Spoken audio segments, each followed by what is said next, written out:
उगा ते तुमच्या भावाच्या डोळ्यातले 2 थेंब पाहून उगा पागळून जाऊ नका बरं. त्यांची असली नाटकं मी चांगलीच ओळखून आहे. अगं तिची मुलगी हॉस्पिटलला आहे आणि तू खोटं का बोलून सांग बरं तू. गप्प बसाव तुम्ही. अगं त्याचं जे हक्काचं आहे ते आपल्याला त्याला नियमाने द्यावं लागेल का नाही सांग बरं तू. कुठून कुठून देता तुम्ही? काय जरा डोक्यावर पडले का हो? आपल्या पिंकीच्या लग्नाच्या खर्चासाठी आपण देशात पोलीस पाटलांकडे घाण ठेवले की. अयो तरी मी तुला म्हटलं होतं अशी थेर करू नको. आता आपण त्यांची फसवणूक करतोय असं तुला वाटत नाही का? गप्प बसा.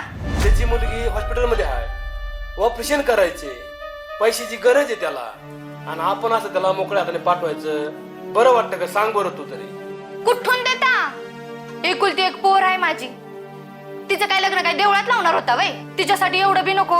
नाहीतरी तुमचं अख्खं खानदानच उलट्या खोपडीचे. अगं पण त्याची पोरगी हॉस्पिटलमध्ये आहे, पैशाची गरज आहे त्याला.